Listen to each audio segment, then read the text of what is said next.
Hello दोस्तों, job with Reema में आप सभी का स्वागत है।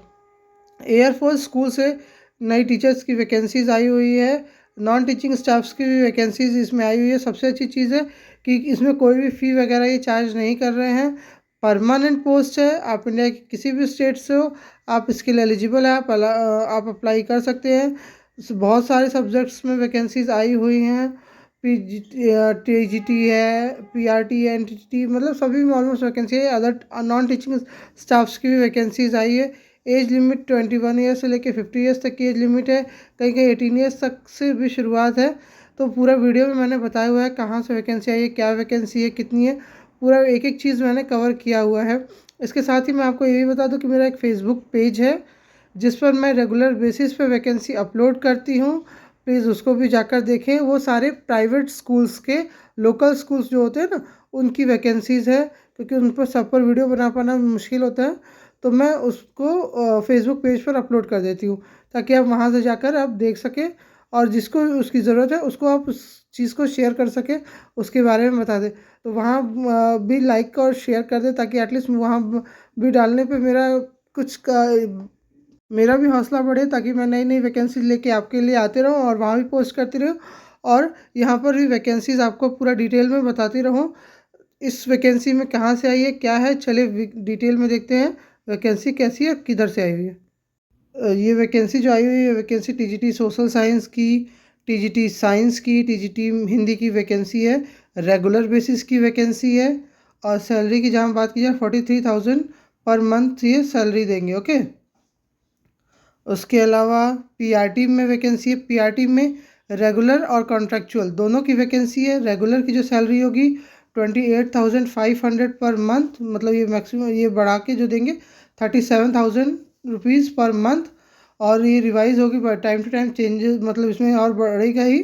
और अगर परमानेंट नहीं लगता है, कॉन्ट्रेक्चुअल बेसिस की वैकेंसी अगर आप होती है तो 28,500 रुपीज़ है फिक्स सैलरी देंगे। उसके बाद अगर अगली वैकेंसी की बात की जाए तो NTT में वैकेंसी है, जिसमें कि रेगुलर और कॉन्ट्रेक्चुअल दोनों की वैकेंसी है। रेगुलर की सैलरी NTT की होगी 18,000 रुपीज़।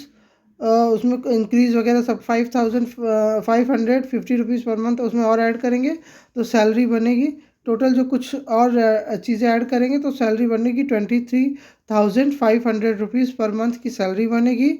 अगर आपका रेगुलर में नहीं होता है, कॉन्ट्रेक्चुअल बेसिस की वैकेंसी में सिलेक्शन हो जाता है, तो सैलरी जो होगी 18,000 फिक्स सैलरी होगी। ओके।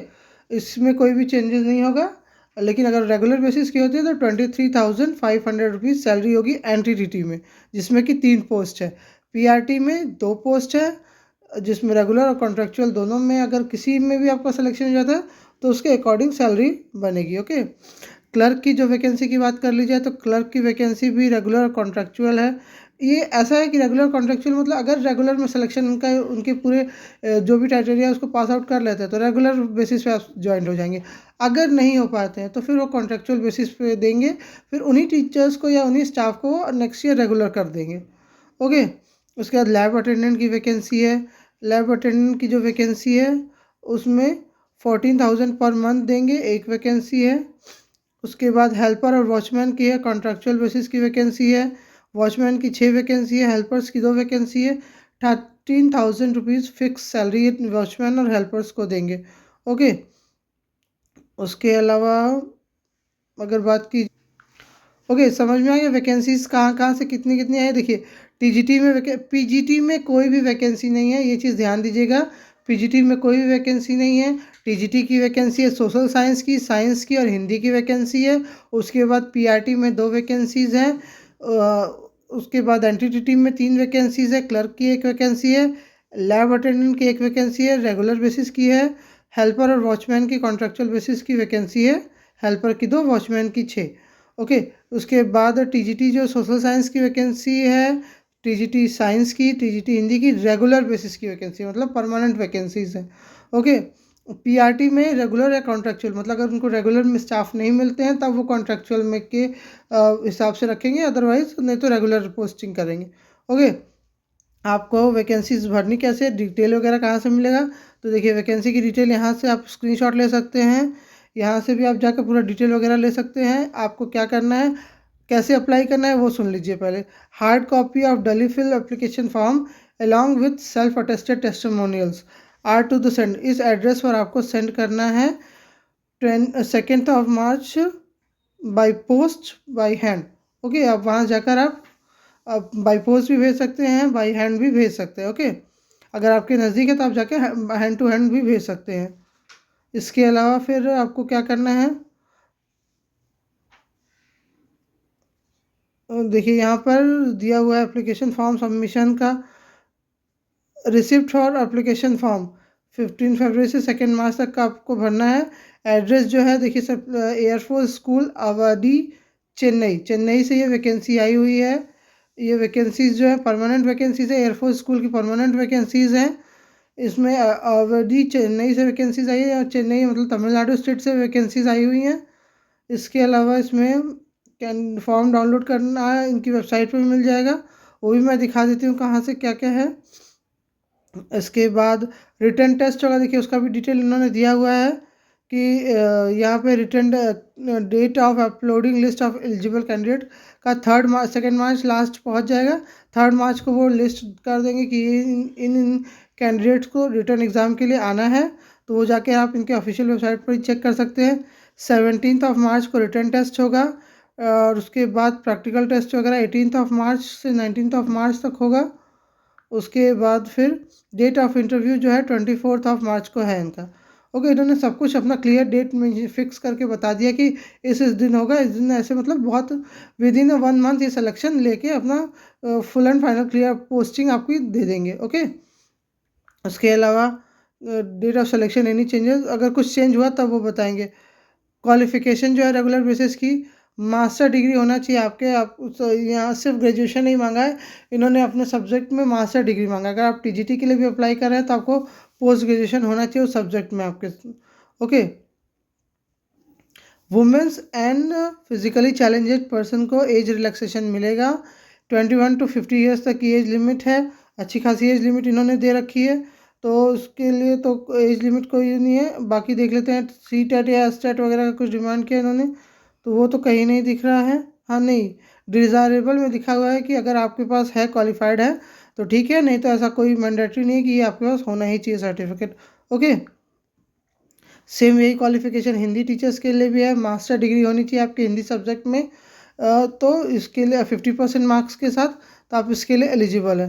ओके, 21 to 50 ईयर्स तक की एज लिमिट वाले अप्लाई कर सकते हैं। एज लिमिट इन्होंने बहुत अच्छी खासी दे रखी है वुमेन के लिए, किसी के और वुमेन के लिए 5 ईयर्स का और एज रिलैक्सेशन है, तो उसके लिए आप अच्छे से आप अप्लाई कर सकते हैं, चाहे वुमेन हो चाहे मेल फीमेल कोई भी candidate. C TET S TET mandatory नहीं है, अगर है तो प्रेफरेंस दिया जाएगा। सोशल साइंस की टीजीटी में भी मास्टर डिग्री होना चाहिए आपका, जिस भी सब्जेक्ट को आप पढ़ाने जाएंगे, history, geography, economics, political science, इनमें किसी में मास्टर डिग्री होना चाहिए। इसके अलावा बीएड होना ही चाहिए, बीएड तो कंपलसरी है। प्लस उसके अलावा सी टेट एस टेट आपका मैंडेटरी नहीं है, लेकिन अगर है तो ठीक है। उसके बाद पीआरटी में अगर देखा जाए तो पीआरटी में आपके पास बी एल होना चाहिए, उसके अलावा ग्रेजुएशन होना चाहिए 50% मार्क्स के साथ, और बीएड होना चाहिए। उसके अगर आपको डी एल वगैरह कर रखी है आपने, तो उसमें आपका ग्रेजुएशन प्लस डी एल होना चाहिए 50% मार्क्स के साथ। ओके, 21 to 50 ईयर्स तक की एज लिमिट वाले इसके लिए एलिजिबल हैं, तो अप्लाई कर सकते हैं। इसके अलावा एज सेम एज रिलैक्सेशन मिलेगा women and physically challenge person को। नर्सिंग ट्रेन टीचर्स एनटीटीटी वाले जो हैं, senior secondary with nursery teacher training diploma और डिप्लोमा इन नर्सरी मॉन्टेसरी, इनमें वाले इन सर्टिफिकेट्स वाले, मतलब आपने सिंपल 12th कर रखी है और आपके पास नर्सरी टीचर ट्रेनिंग का कोई भी सर्टिफिकेट है, तो आप इसके लिए एलिजिबल हैं, आप इसके लिए अप्लाई कर सकते हैं। ओके, प्रेफरेंस मिलेगी जिसके पास डिप्लोमा इन नर्सिंग और मॉन्टेसरी ट्रेनिंग में होगा उनको। उसके बाद एस टेट सी टेट जो भी है ये मैंडेटरी नहीं है। ओके, क्लर्क के लिए आपने सिंपल ग्रेजुएशन का रखी हो, टाइपिंग स्पीड 40 वर्ड्स पर मिनट इंग्लिश में हो, तो आप इसके लिए एलिजिबल है। ओके, उसके बाद लैब अटेंडेंट कंप्यूटर साइंस की जो रेगुलर वैकेंसी, इसमें 10 ट्वेल्थ कर रखी हो आपने साइंस सब्जेक्ट के साथ, एज उसके अलावा और कुछ भी इन्होंने नई क्वालिफिकेशन की बात की है। हेल्पर्स की और उसके बाद वॉचमैन की है, तो उसके अलावा तो और कुछ नहीं दिख रहा। ओके, फॉर्म इनके ऑफिशियल वेबसाइट पे मिलेगा, वो भी दिखा देते कहाँ से मिलेगा, कैसे मिलेगा। ये जो नोटिफिकेशन दिया है, इस नोटिफिकेशन में ही ऊपर में ही यहाँ दिया हुआ है, click here to download the application form. यहाँ पर क्लिक करने पर डाउन एप्लीकेशन फॉर्म हमको मिल जाएगा। चलिए क्लिक करके देखते हैं एप्लीकेशन फॉर्म। ये है इसका, देखिए application form, application for the post, जिस पोस्ट के लिए अप्लाई करें, जैसे सोशल साइंस के लिए अप्लाई कर रहे हैं तो यहाँ सोशल साइंस लिखेंगे। ओके, सोशल साइंस लिख के उसके लिए अप्लाई कर रहे हैं, हिंदी के लिए अगर अप्लाई कर रहे हैं तो यहाँ पे हिंदी लिखेंगे। ओके, पोस्ट अप्लाइड फॉर यहाँ भी लिखेंगे उसके लिए कि किस सब्जेक्ट के लिए, टीजीटी के लिए कर रहे हैं, क्लर्क के लिए कर रहे हैं, लैब असिस्टेंट के लिए कर रहे हैं, पीआरटी एनटीटी किसके लिए कर रहे हैं, वो सब कुछ यहाँ पर आप मेंशन करेंगे। नेम, फादर हस्बैंड नेम, सब डिटेल वगैरह भर के यहाँ पे फ़ोटो आपको यहाँ पर अपनी फ़ोटो लगानी है।